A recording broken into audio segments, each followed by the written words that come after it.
Today's video is on the Formula One safety car and how it's morphed and changed over the years. Although I say over the years, it's not actually been nearly as many years as I assumed it had been, to be honest. But first and foremost, what is the purpose of a safety car? Essentially, it's to calm the field down. It's to chill them out. Imagine your kettle. It's boiling over. It's getting a bit too bubbly. Things are going a bit crazy. The weather's gone mad. There's been crashes. There's debris on the track. Safety car comes out, calms things down, steadies the ship, steadies the field, gets everyone on a nice, level, calm field. Now, I've got to say, I personally love a safety car. Not only does it do the good, the safe, the right, the correct thing, but it always seems to add a nice bit of drama. It condenses the field. It packs everyone up nice and tight.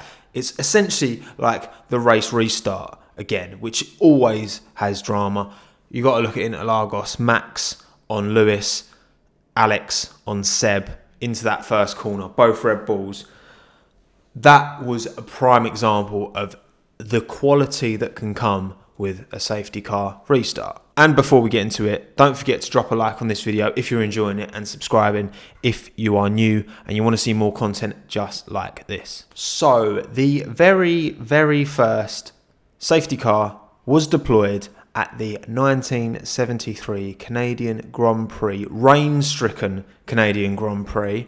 It was a Porsche 914, beautiful little car, nice little yellow, scampered out.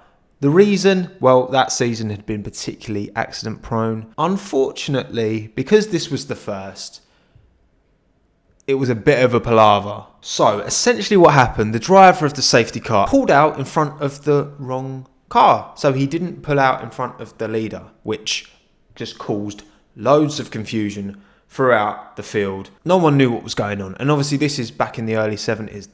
There wasn't driver radios. There wasn't all this stuff. Then everyone pulled into the pits. No one knew who was actually leading the race. Some people went behind Emerson Fittipaldi. Some people went behind this guy called Howden Ganley. And it was all just a big mess. They pulled out. Fittipaldi thought he won the race, but he didn't. And there was a massive, super long chat at the end to actually decide who won the race, which, to be fair, the FIA taking hours after a race to make a decision is actually pretty relevant. Am I right? You know what I mean? Like, some things never change. Eventually, the race was awarded to a driver by the name of Peter Revson. And this incident was so bad and it was so badly managed that they didn't even bother going with a safety car again for another 8 years. In 1981, at the Monaco Grand Prix, we finally saw the safety car return in the form of the beautiful Lamborghini Countach. It was the safety car at the 81, 82 and 83 Monaco GPs. Weirdly though, only that race. After 1983, there was another big gap. So, I don't know, maybe it was just a Lamborghini kind of brand deal. As tracks go that need a safety car, I'd say that's pretty low down. It's one of the slowest tracks on the calendar. Weird one that, but the car looked mint. What a little beauty. Now on to the rest. And again, after 1983, it wasn't another 9 years. It wasn't until 1992 at the British and French Grand Prix, they tested a safety car, and it was in the form of the Ford Escort Cosworth. And then in 1993, that's when the safety car era truly began. And the very first safety car outing was at Interlagos in Brazil, and it was in the form of the Fiat Tempra. You've gone from a Porsche 914 to a Lamborghini Countach to a Fiat Tempra.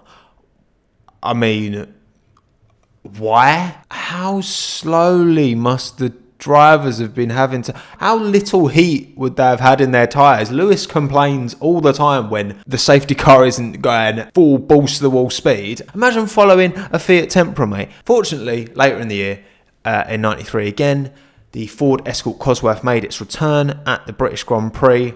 Proper car, proper safety car, this one. Now, it's worth noting for the next few years, and again after 1993, there was never one solid model that was used as a safety car. So we got lots of different ones. We got the Honda Prelude in 1994 and the Opel Vectra, Vauxhall Vectra, which I think's mad. The Prelude's like a coupe. Yes, it's not that fast, but it's quite tunable, and it's Japanese, it's JDM, it's quite cool.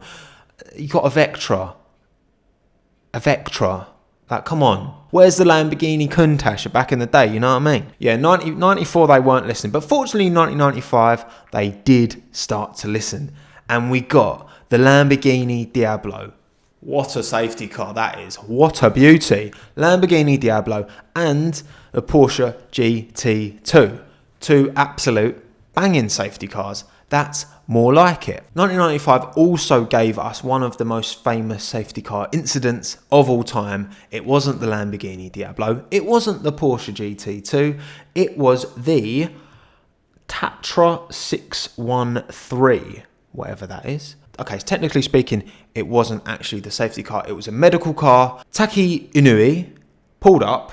His car, broke. I don't think he had a crash. I think his car broke. It just broke down. Pulled up on the side of the road.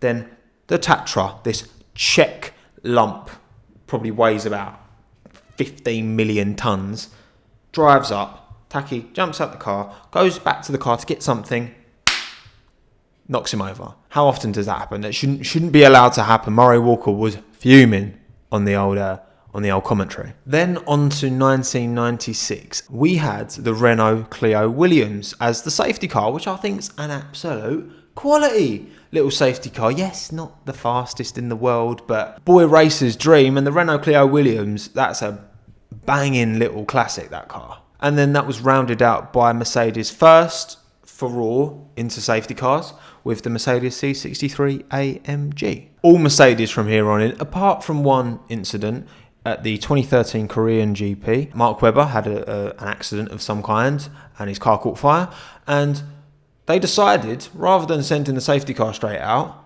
we'll send the firefighting car out. Firefighting? It wasn't a fire engine, it was a Jeep Cherokee. So you had a Jeep Cherokee just drive out onto the track in front of all the cars that were going at, the speeds Formula 1 cars do, which are a little bit quicker than a Jeep Cherokee. Fortunately, no one hit and everyone slowed down and everyone kind of got the point. And then you had the actual Mercedes safety car trying to catch up, because obviously that was a massive oversight. It could have led to disaster, man. It could have led to the leader just rear-ending this Jeep, and God knows what would have happened. Other than that, we're all talking Mercs here. All Mercs. I would read these out. I've got them all listed here, but it's just lots of, SL, CL, SL, KA, AM. I'm just going to put them all on screen so you can view them. I will just end up regurgitate and stuff. But basically, yeah, since 1996 till now, where now we have the AMG GTR, it's all been Mercedes. Let me know down below, would you like to see Mercedes ownership of the safety car be challenged? Maybe we get some new ones, maybe we get different ones. You know what I'd like to see? I'd like to see different safety cars that are reflective of the place that they're from. So if it's Australia, I'd like to see, a V8 supercar maybe, or, a Ute would be quality. At Austin, I'd like to see, a Corvette or a Mustang or something. I think that'd be pretty cool. So that's all for the safety car itself. We got to talk about the driver. And the reason I say the driver is because there is only one person you can really talk about when it comes to the safety car.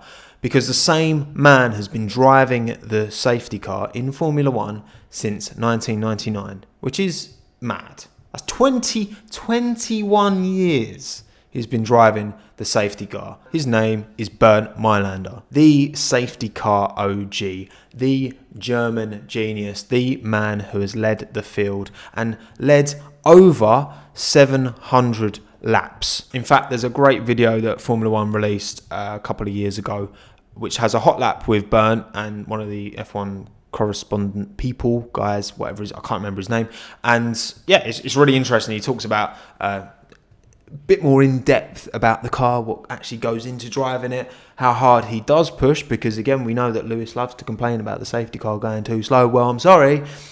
If you've got a professional racing car driver driving that AMG GTR full pelt and that's not quick enough for you, Lewis, then... So there we have it. That's my little roundup on the the Formula One safety car. Let me know down below, what's your favourite of every single car I've listed? Is it the Opel Vectra? Do you love that Tatra 613 that likes to run racing drivers over? Maybe. For me, I've got to say it's the 96 Clio Williams. I just think that's a sick little safety car. Love it. If I did miss any, again, please let me know down in the comments below.